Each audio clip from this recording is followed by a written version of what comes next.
எப்படிப்பட்ட திருமண தடையாக இருந்தாலும் இந்த கோவிலில் இருக்கக்கூடிய பெருமாளோட பாதத்தில் ஜாதகத்தை வச்சு வழிபாடு பண்ணிட்டு போனோம்னா 3 மாதத்துக்கு பிறகு 4வது மாதத்தில் கண்டிப்பாக திருமணம் நடக்குங்கிறது இங்கே வரக்கூடிய பக்தர்களோட நம்பிக்கை. அதான் பையனுக்கு வச்சுட்டு போனாங்க, திருமணம் முடிஞ்சிட்டது, குழந்தையும் பிறந்துட்டு. இப்போ அடுத்த பையனுக்காக ஜாதகம் வச்சு படைச்சிட்டு போகிறோம். வச்சுட்டு போய் எத்தனை நாளில் இங்கே கல்யாணம் நடந்துச்சு? ஒரு 6 மாதம். 6 மாதத்துக்குள்ள வந்துருச்சு. நீங்கள் எந்த ஊர்லேருந்து வந்துருக்கீங்க? நாங்கள் விருத்தாச்சலத்துலேருந்து வந்தோம். விருத்தாச்சலத்துலேருந்து இங்கே வந்து. ஆமாம்.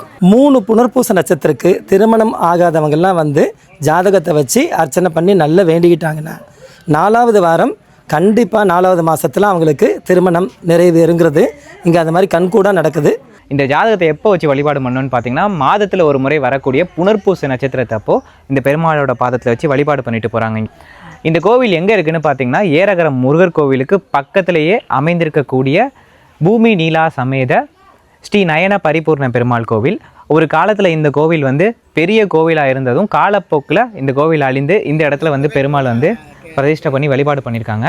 இடத்த மாற்றி பிரதிஷ்டை பண்ணி வழிபாடு பண்ணதுனால அவரோட உக்கிரம் அதிகமானதுனால அவருக்கு முன்னாடியே ராமரையும் சீதாதேவியும் பிரதிஷ்டை பண்ணி வழிபாடு பண்ணிட்டு இருந்திருக்காங்க.